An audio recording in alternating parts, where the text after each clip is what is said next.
Welcome to another fun-filled episode of Black Opinions Matter, motherfucker. My name is Amin Hassan. I'm joined as always by Black Tray and Big Jerv. Hell of a show for you guys today, man. We got Power. Raising Canaan, episode 6. We're gonna get into that a little bit later. Robert Sarver, the owner of the Suns. Scandal, as the report came out, 43 pages dictating and demonstrating that he said the N word multiple times, among other really heinous charges in there as well. We'll talk about that. And Atlanta is back.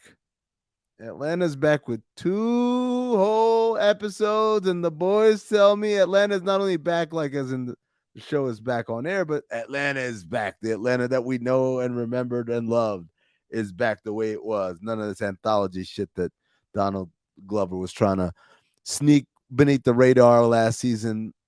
But first, www.patreon.com/count the dings. That's where you go to become a Patreon. It's where you get access to all the extra perks like the live watch alongs. Shout out to everybody who watched NFL Week 1 with us. What game did y'all watch last Sunday, Trey? I didn't watch it. It was you.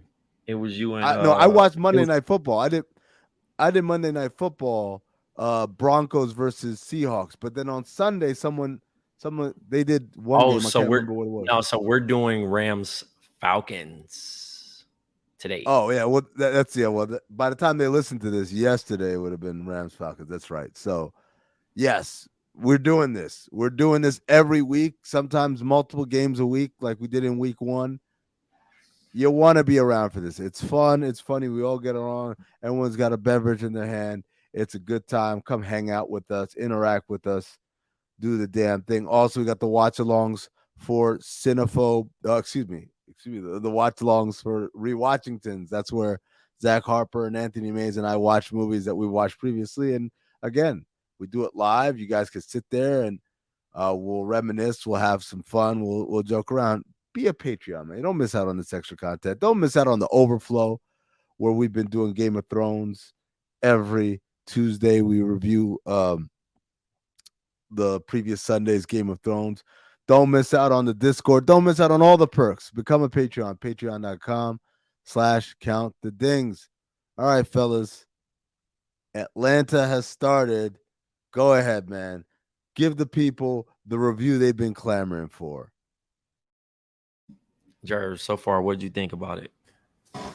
I mean, it was just a breath of fresh air that homie didn't give us any fucking off-topic episodes.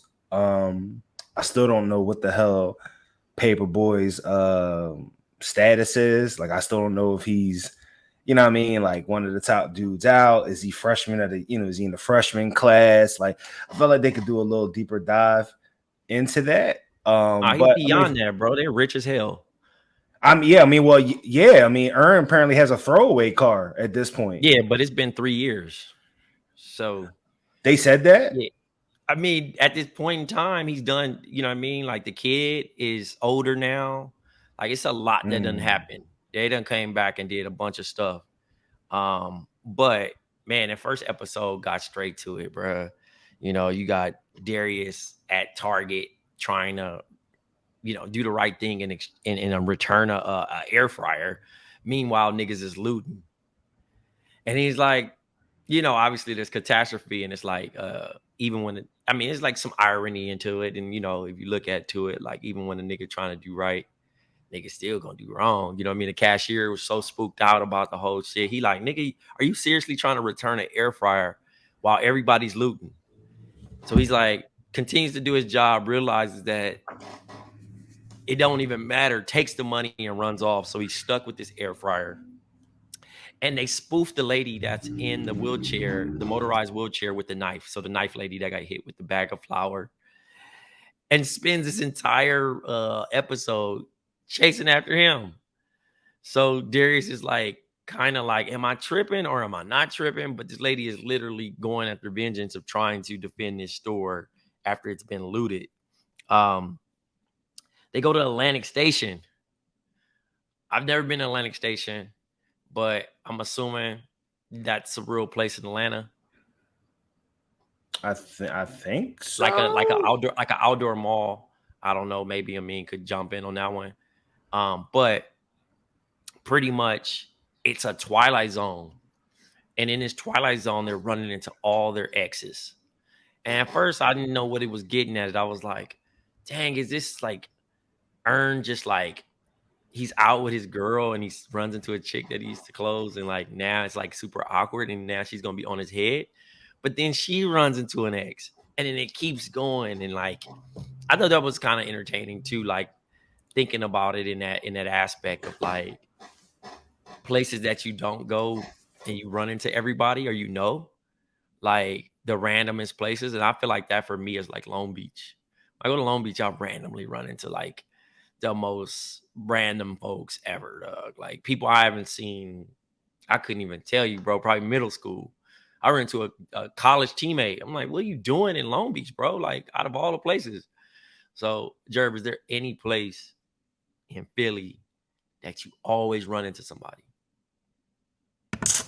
I wouldn't say necessarily a place because I don't be those places. But I'll say that there's certain events that happen or certain things that come up, and I just be like, damn, if I go there, I know that such and such, or there's a good chance I might run into people. And you know me, I ain't really I like talking to my peoples, but I actually don't have to talk to anybody. I'm perfectly fine going somewhere and not conversing with people. Like, you know what I mean? I'm not the dude that if you see me and you be like, oh shit, that's Jerv. I ain't seen Jerv in a minute. You ain't gotta come say hi. You know what I mean? Like you can if you want, but like don't break your neck. Like I'll be all right, yo. Like I ain't gonna feel no type of way if we don't have a conversation.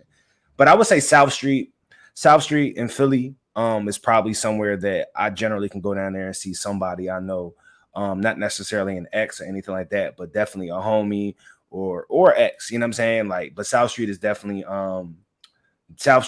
one of those places in Philly that I can go to, and it's like a 90% chance I'm gonna run into somebody I know.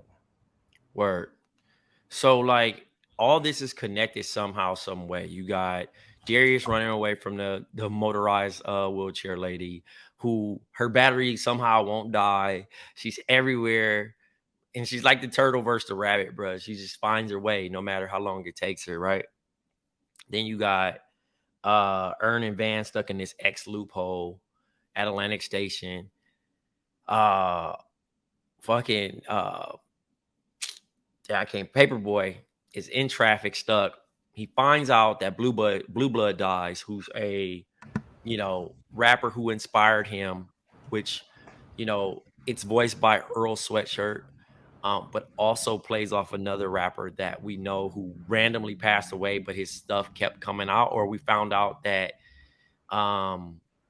he passed away 3 months ago and we just now finding out about it, which was MF Doom. And I was just like, what? So the fact that he was like, through the music, he left like clues in the album as a scavenger hunt that led Earn doing all this shit. So he went to the barbecue. He, watched the movie with 3D glasses. He ended up scanning somebody's tattoo. And it led him to this funeral. Now, the man's been dead for so long. He finds his wife there, and the wife is like, yeah, he just didn't enjoy himself. He constantly dedicated himself to work, especially putting this, and only 5 people had shown up. So Paperboy's like, yo, can I see the body? It's a skeleton with the New York fitted on. Who is the sickest, or was it Atlanta? Might have been Atlanta fitted. I think it was Atlanta. But it was the sickest fitted, sickest setup. And I thought Paperboy was gonna like leave with the wife or like close out or do something cool. She was choosing. She was definitely choosing. She was definitely in the moment. But after he's really inspired by this whole thing, and I don't know what overall message it left, but they wind up all together. Van and Earn go through some little dark door that pushes them to the funeral, where they find they find Paperboy, and as they're leaving, they see Darius outside stranded but exhausted and kind of beat down and still carrying this air fryer. And I think the funniest part too about the air fryer part was he was like, yeah, I'm returning this because I realized I have an oven. It was kind of like shade at people that have air fryers. But it was a bunch of shady shit in there that was just kind of like that stuck out. And then the girl, one of Ern's ex, he gives her the air fryer, and now the lady is after her now. She's no longer worried about Darius. So after that long, exhausting day, that was one hell of an episode. But I thought it was so funny, dude. Like, that's the Atlanta that I really liked. Not the serious shit that they was trying to pull overseas and, do all that extra shit. Yo, let me ask you this, because it was 2 episodes that dropped, right? Mm-hmm. Let me ask you this. When episode 2 starts, did you get worried at first? Because I was a little worried, like, oh, here this nigga go again with the off-brand shit. Like, here we go. But I mean, he made it all come full circle, so it wasn't, No, I mean, I wasn't tripping. I was just trying to let it unfold. I tried to give it the benefit of the doubt. Now, if we 15 minutes in and it ain't really made sense, like, I thought it was pretty dope hitting on the therapy part. But he's also hit on this on the shop too, saying like how petty he really was. So this character, it's like art imitating life of Ern being this petty. I can see Amin being that petty. But also to an 100%. Extent, that definitely could be like an Amin type situation. So the fact that he's venting to his therapist about this particular moment that made him, be less vulnerable, have his guard up, and how this woman betrayed him and he thought they were friends, and he's been like plotting on this shit whenever he potentially could. You know what I'm saying? And it finally was this moment where he's hired paid actors to like have this woman quit her job, make her feel like she's wanted by this illustration company and shit like that. And then, hire the kids and everything, bro, to just leave and just shut her shit down, even the TV, and have it filmed. That was probably the most pettiest shit, to a point where Paperboy and Darius couldn't even really agree with this shit. Like, hey, bro, that ain't even cool. You know what I'm saying? To that point. And he was telling the actor, like, nigga, yeah, I might get you too, nigga.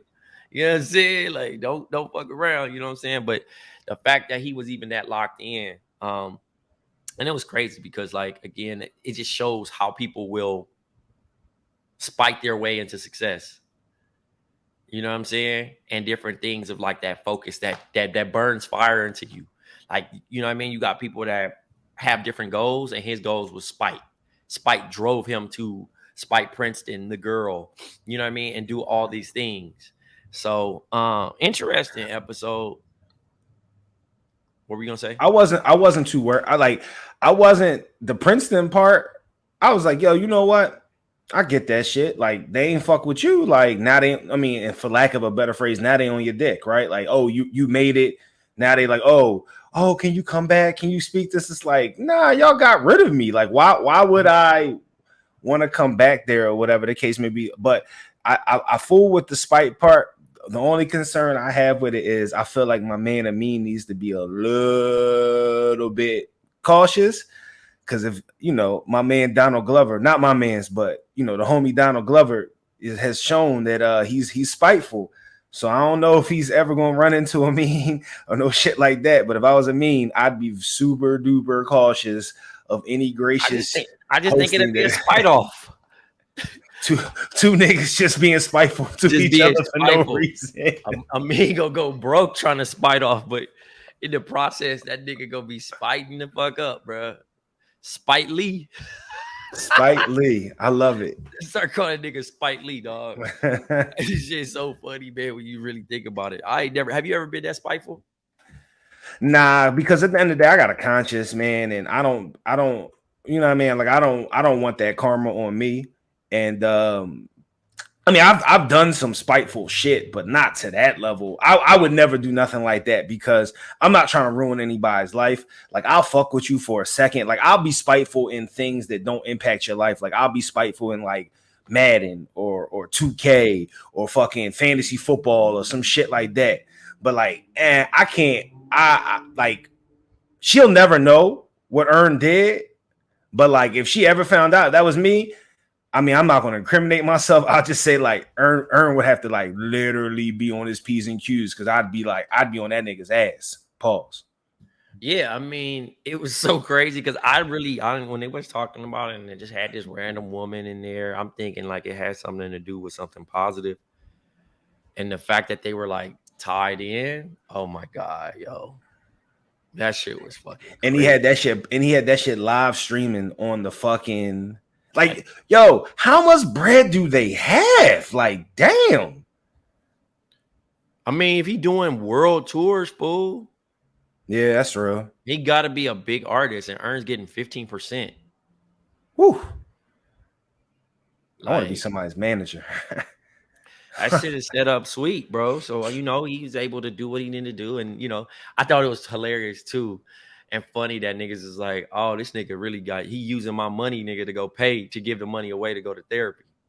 Like, niggas associate being rich with going therapy. I mean, therapy is expensive, but I think it is a great investment.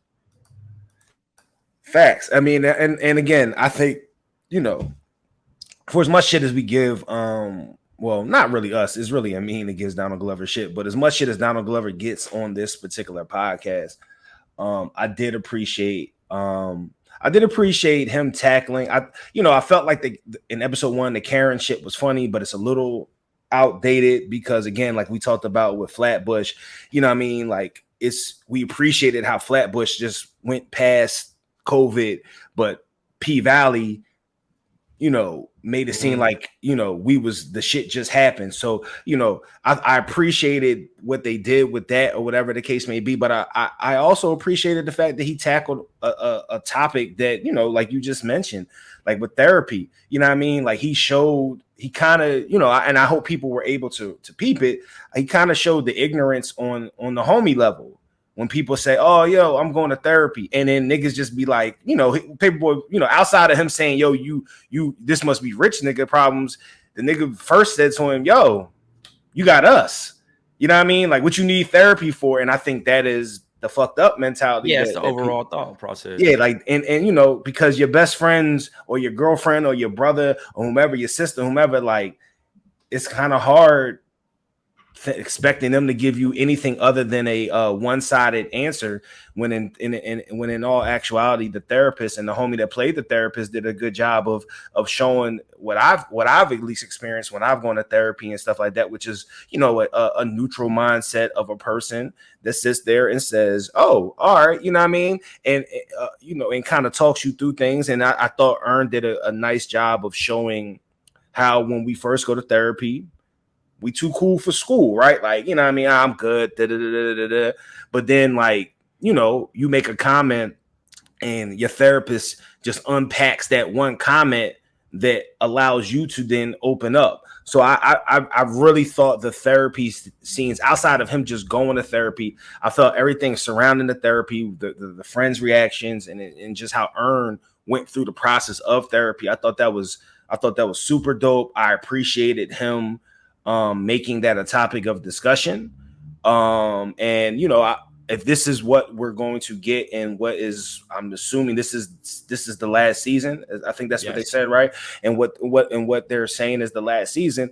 I don't want to get super duper topical because, again, I didn't come to Atlanta I didn't go watch Atlanta to tackle the diversity or the issues that are happening in the world. I came to watch Atlanta, to watch a rapping ass nigga become world famous, get this money. And again, like we said, I want to say whenever the hell the last episode we did, yo, dog, we don't even know if this man like blew a check on his mama's house or anything like that. Like, I know it sounds dumb, but damn, bro, like at least show, like, all right, we see that y'all got the cars. Earn clearly don't give a fuck about his car because he was like, yo, they can have that car, right? Whether that was tongue in cheek or not. But clearly earning them got enough bread. But you know what I mean? Yo, just let me know. Like, did you buy a chain? Did you buy your mama house? Did you buy your baby mama house? Did you buy, you know what I mean? Like whomever, did you, you know what I mean? Like I'm curious to just see what they do with this season. I hope that we don't get too topical,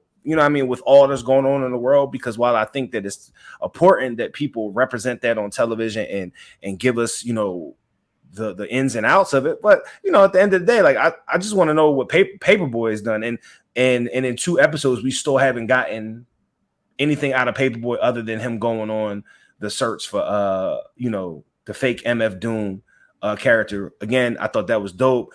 I appreciated them shouting out Doom, you know what I mean, because I don't really feel anyone has said much about Doom on any type of like platform that people are consuming outside of like the brief mentions and maybe like a podcast or two. So I thought it was dope that they gave him basically his flowers, right? Like, you know, showing how much he impacted a lot of people. And so I'm excited for the season. I hope, if nothing else, we at least get what we got in episodes 1 and 2, but I would just like a little bit more comedy to a degree. Yeah, I think, but again, these are type of situations where it's not talking to just one crowd. So what we want solely can't be directed, like consumer facing. That's the same thing as like we talk about Nike, we talk about music. The stuff that we want, it doesn't just serve to us. Facts, because if it was up to me, Nike would just put out Air Max 1s every day. Fuck all this other shit. Nike would just have Air Max 1s and lose out on a ton of consumers, but I'd be happy. And that's the thing. You have to help. That's what I said. There's a group of people that enjoyed last season. We're not part of that group.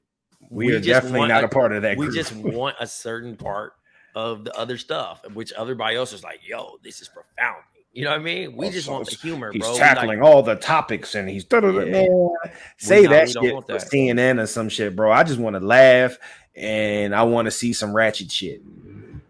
There you go. Exactly. So there you go. You know what it is. Okay. So as you guys may or may not know, this week, Robert Sarver, the owner of the Phoenix Suns, the investigation came back after they spent 10 months interviewing workers, employees, past and present, and all types of people that's around the team. They found out that pretty much everything that was in that ESPN article, it came out a year ago, was true, was factual, was exactly what niggas was saying is happening in there. And I've been talking about it for obviously the better part of the week. People are hitting me up, both friends and stuff, asking me questions, people who I used to work with, and obviously all the media people asking me to come on podcasts and shows and stuff. But the one thing I want to point out, I don't know if I emphasize it enough, but this is what Robert Sarver said when the scandal first came out, when the story first came out. Excuse me. This is what he said this week, right? He said, good leadership requires accountability. For the Suns and Mercury organizations, that begins with me. While I disagree with some of the particulars of the NBA's report, I'd like to apologize for my words and actions that offended our employees. I take full responsibility for what I have done. I'm sorry for causing this pain, and these errors in judgment are not consistent with my personal philosophy or my values. Now, the problem with that, folks, is that a year ago, when the story first broke, these are his words. I'm wholly shocked by some of the allegations purported by ESPN about me, personally, or about the Suns and Mercury organizations. While I cannot begin to know how to respond to some of these vague suggestions made by mostly anonymous voices, I could certainly tell you that some of the claims I find repugnant to my nature and to the character of the Sun's Mercury workplace, and I can tell you they never ever happened. First and foremost, I reject any insinuation of personal or organizational racism or gender discrimination. I despise language that disrespects any individuals regardless of race, gender, preference, or choice. Such language has no place in business or at home in what I consider Suns and Mercury families. I categorically deny any and all suggestions that use disparaging language related to race or gender. Then the story came out, and this is what he said after the story came out. I continue to be shocked by the false reporting from Baxter Holmes. That's the ESPN reporter who wrote the article. While there's so much that is inaccurate and misleading in the story that I hardly know where to begin with. Let me be clear. The N-word is not part of my vocabulary. I have never called anyone or any group of people the N-word or referred to anyone or any group of people by that word, either verbally or in writing. I don't use that word. It's abhorrent and ugly and denigrating and against everything I believe in. The way I lead my personal and professional life makes that clear. Instead of reporting the truth, Holmes' story is based on misrepresentations from former Suns coach Earl Watson and other unnamed sources. He put sources in quotes. Mr. Watson created an unprofessional and toxic atmosphere in our organization. He's clearly not a credible source. Despite hearing from witness after witness that disputed Mr. Watson's stories, Mr. Holmes completely disregarded the truth here. Now we're in the position of trying to disprove things that did not happen. Ladies and gentlemen, this man not only did it, but he lied his ass off hard on some Lance Armstrong shit, shitting on people for telling the truth about him. I got one more statement I want to read here to you guys. This is from the president and CEO of the Suns, Jason Rowley. With respect to recent reports about a forthcoming ESPN article regarding Robert Sarver and our organization, I will simply say that we are aware of the false narratives it contains and plan to respond accordingly. The story is completely outrageous and false. It doesn't represent at all the Robert Sarver I've worked alongside of for 15 years. He's not a racist and he's not a sexist. I will also say that the reporter in this instance has shown a reckless disregard for the truth. In other words, this nigga lied too. I mean, like, straight bold-faced, look you in the eye lie to tell people that what was happening was not happening. That's not, oh, I didn't know, or, oh, I didn't think it. That's like, y'all are going after people, calling into account their reputations and their character. And it's sick. And it's sick to me that, like, even though we can talk about Sarver and whether the punishment was enough or not, but it's sick to me there's a lot of people in that story who are just going to slide. They're just going to skate. And that's just wrong.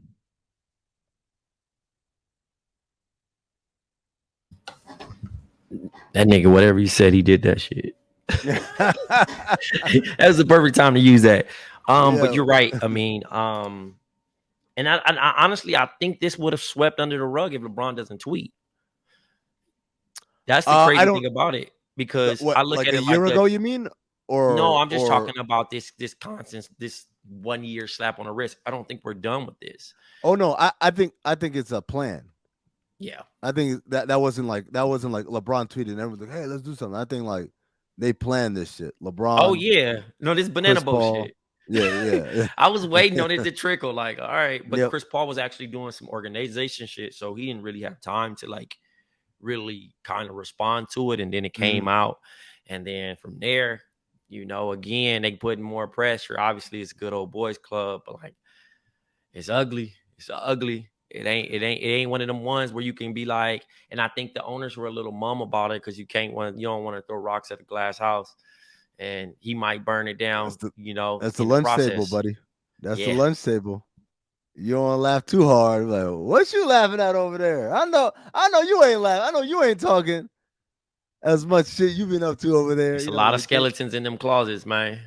But the way the change happens is what's starting to happen, which is starts with one of the minority owners says, yeah, this dude needs to resign.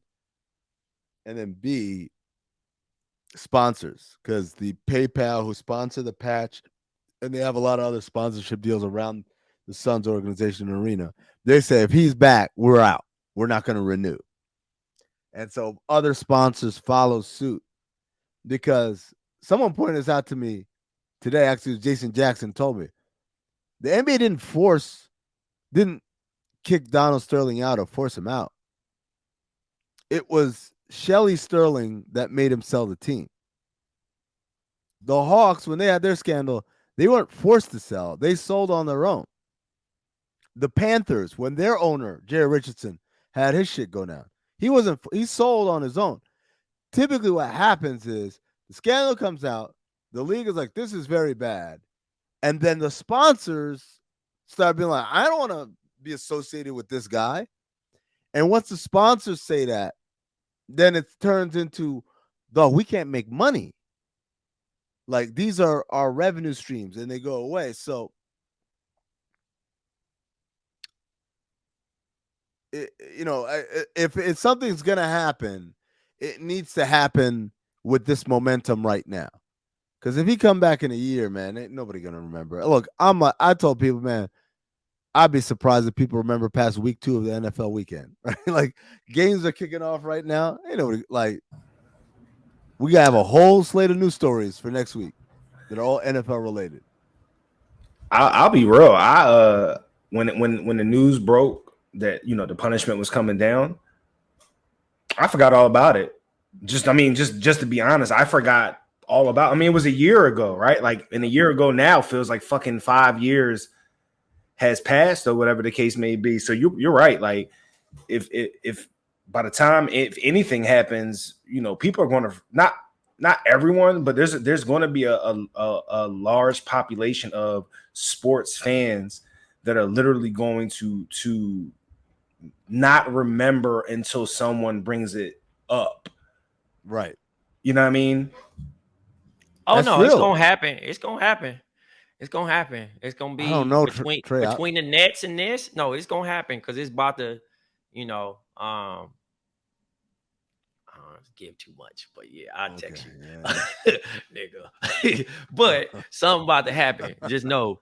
But overall, the NFL loves showing they ass. They got a scandal every single day. Like Brett Favre, this nigga don't even play no more. Dog, this nigga, terrible human being, yo. How wild is that shit? You know how wild it is? You don't know. Mississippi, which is one of the most piece of shit states in the entire union, like, they don't even have clean water down there, as we talked about on this show. Like, one of the poorest states. They were paying Brett Favre for motivational speeches, which already is just dumb as shit, that he didn't even give. Like, just here's some money and let's say you said these speeches. And the worst part was they had the text message. They had the text message all actually. The nigga said, now you sure ain't nobody gonna find out about this? I'm like, oh. He always get caught up in text. Whether it's sending nudes. He don't need a phone. Nigga, yeah. But to be honest, that nigga need to go to jail. A lot of people need to go to jail, man. He need to go to jail. This was PPP loans, right? No, the nigga. State was paying him. They was just paying that nigga out the pocket. And what's crazy is I know people be on Joe Biden ass and on the government ass and all this other shit. They funded Mississippi. This Jackson, Mississippi shit should not have happened. They allowed this shit happen. They just dirty and crooked down there. And they kept the money and only gave it to a certain group of communities and left the poor 80%. They built the Favre took that money and built a volleyball stadium for the college or whatever that his girl go to school at. Where his daughter plays goes. volleyball, by the way. Couldn't he just do that with the bread he made from fucking playing football? This nigga made over $100 million, bro. But the fact that you could take the money that people don't think that they have, that's another thing. Not trying to insult anybody there from Mississippi, but at the end of the day, you got to look at, they don't even know that money there. Niggas say, oh, they ain't gonna worry about it. Man. Fuck it. We gonna. And it was like 100 M's, right? Nigga, he's getting chipped. Dog, getting chipped. It is. Why the poor stay poor and the rich get richer. Exactly. In the crooked letter state. M-I, crooked letter, I, crooked letter. If he saved the pink, we might Humpback, not have been as mad. For real, man. Damn, man. We're gonna have that casino about to open. But man, it's definitely depressing when you think about it. But it's like, I don't know, man. How much of this shit happens every day, except it's not with someone named Brett Favre, right? How much of this shit's happening every day and you just don't know?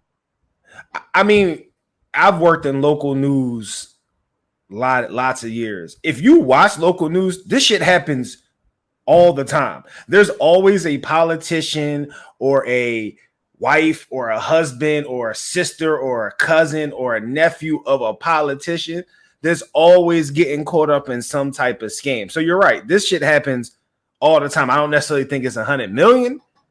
You know what I mean? That's kind of wild that you were scamming for like 100 M's. Like that's crazy. That's a lot of money. That's a contract. Yeah, that's a contract. That's a max deal. You just scammed a max deal. That's what Jared Allen got. Jared Allen got $100 million deal, right? Like, damn, bro. It's insane. I've reached a point. Maybe I'm just super cynical. I'm not shocked by any of this shit anymore. Like, yeah, kind of sounds about right. All right, let's close out with some power talk right here. How about that, man?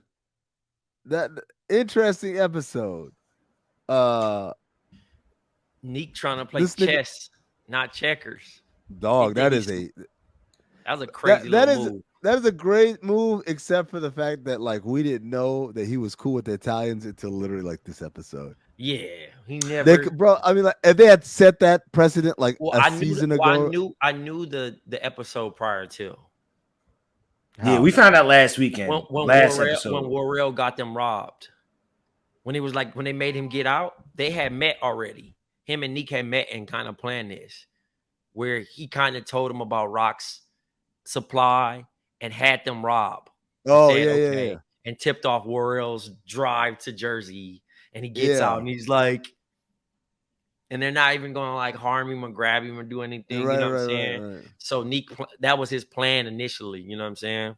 But I just think they're not fucking with a woman and then, running that shit and just being in Jersey, like trying to be greedy.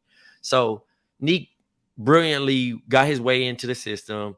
Obviously Rock has a plan.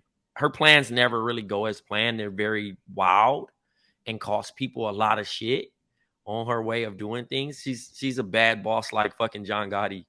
But at the end of the day, you know what I mean? She still make it look good somehow, some way. Question. What's up, gang? I fathom myself as someone that watches a lot of mafia stuff type stuff. Like that's my shit, right? Like it's mafia. Right. Mafia shit, titties and ass, Jerv's watching, right? Like, I'm sorry, I didn't mean to be that vulgar, but that's just literally what it is, right? Mafia or TNA. Who knew our resident mafia specialist, John Jerv, was checking in? Let's go. Tell us more. I mean, in the history of anything I've ever watched mafia related, New York has never had to ask Jersey for shit.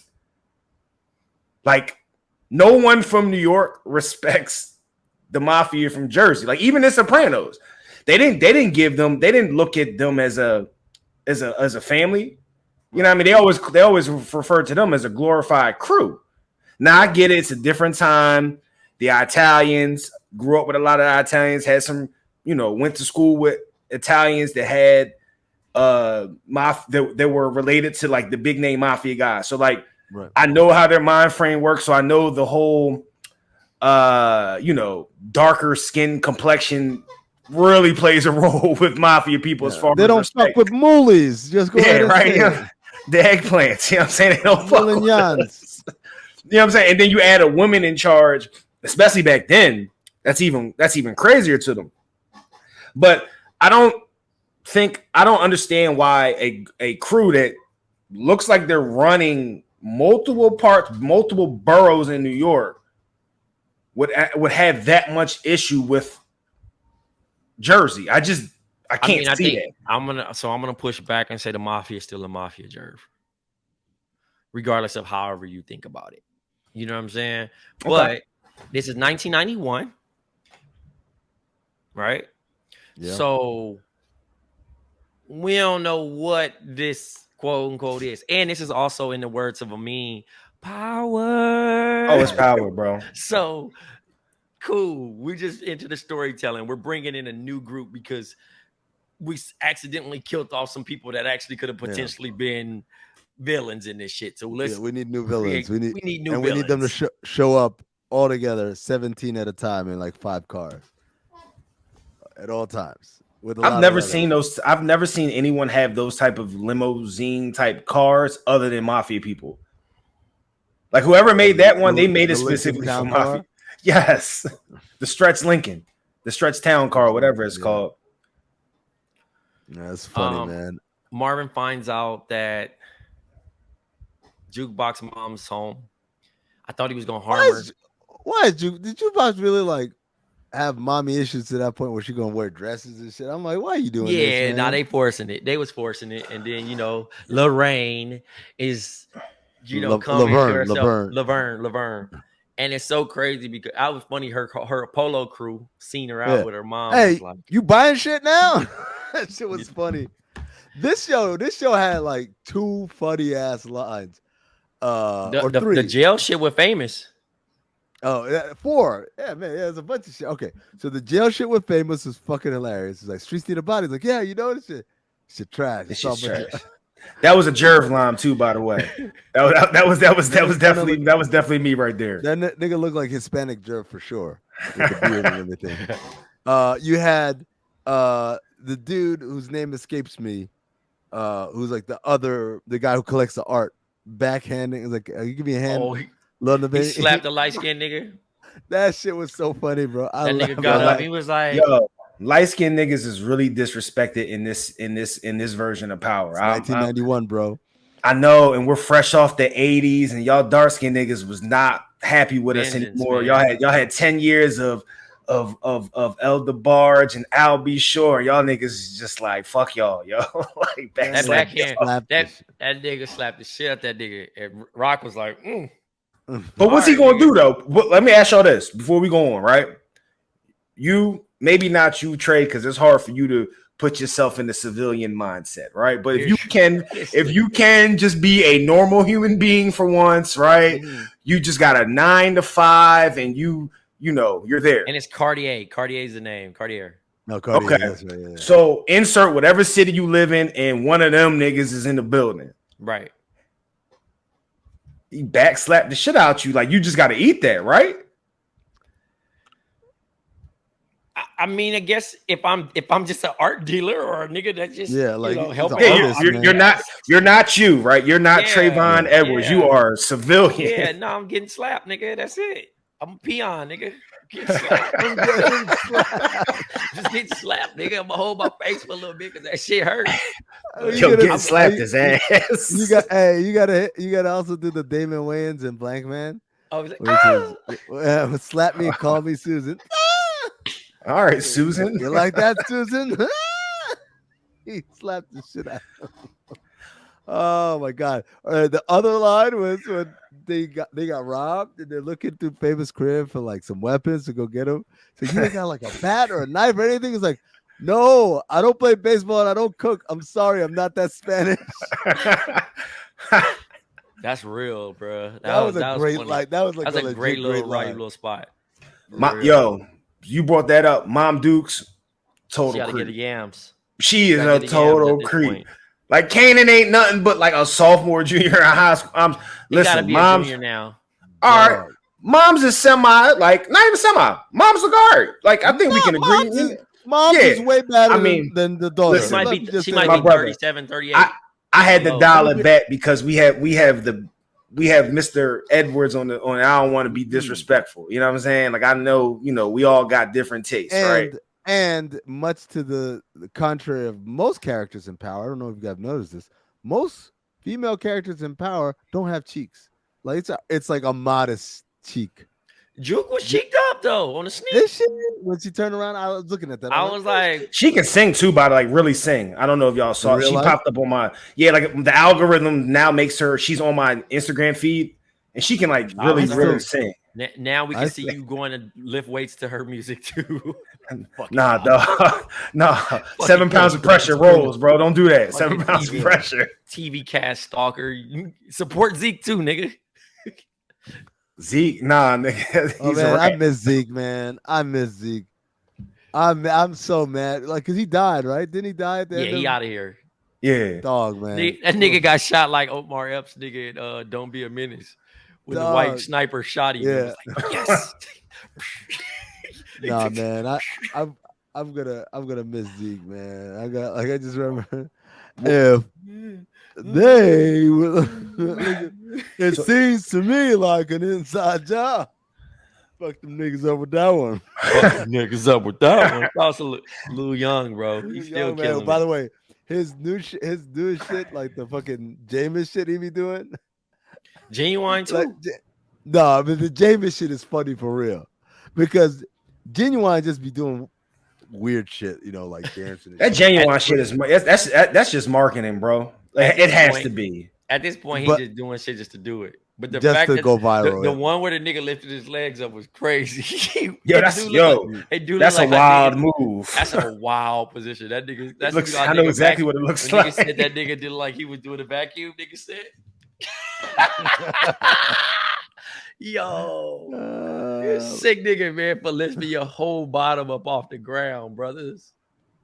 Yo, do y'all? Is it just me? Do y'all pay attention to the gear that they be rocking? I do. At all? Did you peep that Lou had on the pumps?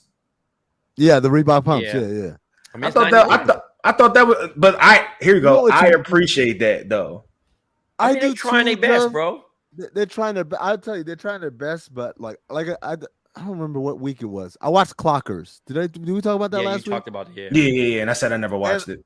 And when watching them, I'm like, oh no, that's how people dressed in the '90s. Like it's weird. Like it's weird that you could tell a difference between people trying to dress like trying to emulate it, and what's actually was going on during that era. There's a difference. There's a difference for sure, but they do a good job, I think, overall as far as their wardrobe. There was one last thing. Oh yeah, Crown gets killed. About fucking time, man. Yeah, he was dragging him out. Like, get this nigga up out of here, man. He had to go, but damn, dog. Now we ain't got this. Literally, well, I saw the preview. They got a one light skinned nigga per episode quota. So Crown goes. So my man, what's his name? Sincere or whatever his name is. The one that was smashing rock. Shamar Morphe. Oh yeah. Shamar, the bull with the terrible hairline. Like he needs a lineup like crazy. Yeah, like, that shit. Wow. Yeah, he comes back next week, but I think he's gonna be a rat. Yeah, it's funny. I was gonna say R.I.P. to Logan Murdoch. They killed this guy. Yeah. sick kill off, man. Yo, speaking of R.I.P. in the sense of power, did y'all see Fifth? I, again, have no idea when he's telling the truth or not. Yeah, everything's a lie. But the contract is officially over and he's a free agent now. With the contract with Stars? Yeah, it's officially over. So my question to y'all: if it is official, if it's official, and we get a preview saying Power is coming on, I don't know, whatever channel. How quickly are you canceling your Star subscription?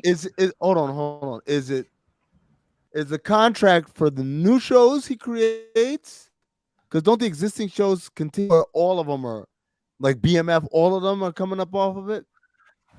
His post just says that he's finally out of his contract with Stars, and basically alludes that he'll need to find a new home for Power. So I would assume that would include BMF, which, by the way, I think they're filming BMF now. So I don't know how contracts work if BMF this season, since they already started filming while he was under contract. Or is that Or is that a separate? Like, is that separate from all of this shit? Because yeah, but it's not. how quickly are you dumping that shit? Like, how quickly? I'm not dumping. I'm not dumping stars because I watch movies. I do for Cinephobe. I gotta watch movies, and so Okay.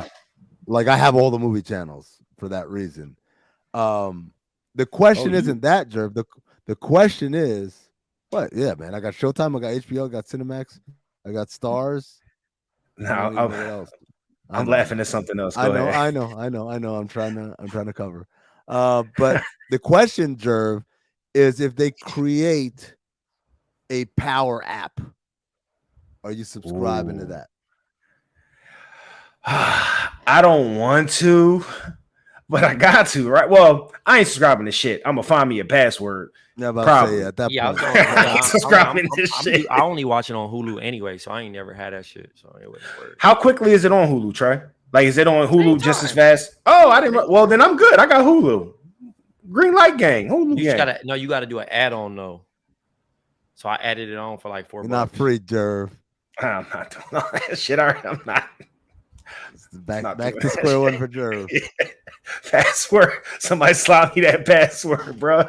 Don't be Netflix. Don't be tracking passwords either, yo. That's corny. It's funny because I got the NFL ticket app on the TV here. This is Trey's old TV, and so I was like, oh, let me see what it was about, and it's like Trey's password, like login is still in there. I was like, oh, should I just say, hey, can you remind me of the password so I can get all of this Sunday ticket shit?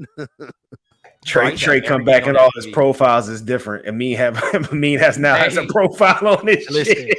Amin having a profile would be the sickest shit. I mean, I would be like, all right, bro. But like, yeah, no, that shit was loaded. It had everything on there. Everything. Hey, you know what the move is. If you're trying to like mooch off of someone's thing and not have them notice through their algorithm or whatever, just create a guest profile, call it guest. And people tend to not pay attention to that one. I'm a good password hander outer. I create a guest password. I create a guest profile for you off top. So if I give you a password, it's already a guest profile, and I make it clear in my text message, do not, in capital letters, use anything other than the guest profile. That's just common courtesy. Don't fuck up. When I'm watching this new show called Narco Saints or whatever, and it's basically it's like an Asian version of Narcos or whatever, and it's exactly what I don't like, which is English words coming out of mouths and aren't saying English stuff. So like it's like dubbed over. It's Godzilla, right? Like it's Godzilla type shit. It's like right? It's like Squid Game. I never watched Squid Game. I never watched it. Yeah, I just never watched it. Niggas was bored during the quarantine. We was watching everything. Squid Game was fucking fire. It was fire. I don't know about the Squid Games too, though. I don't know if I'm gonna tap back in. That shit was almost like Joe Exotic. I paid in full too. That Joe Exotic shit. I tried watching that Tiger King too, and I was like, nah, it ain't it, man. I can't watch it. Free my nigga Joe Exotic, yo. Nah, actually, I don't really know. Sick free, man. I don't know if he's supposed to be free. I just wanted to say that shit. So please don't add me. I'm good. I have no idea. He's probably a really terrible human being, deserves where he needs to be. So I'm not. I just really wanted to say free somebody in Joe Exotica. If anybody was screaming free BG, and free my nigga BG. We are Audi 5000. Thank you, Black Tray. Thank you, Jerv. Thank you, everyone who's been listening. Remember, Patreon subscribers, tomorrow, The Overflow will be going over the latest episode in Game of Thrones, House of Dragons, the Dragon, I don't know, Cisco, some shit like that. Until next time, stay black, motherfuckers.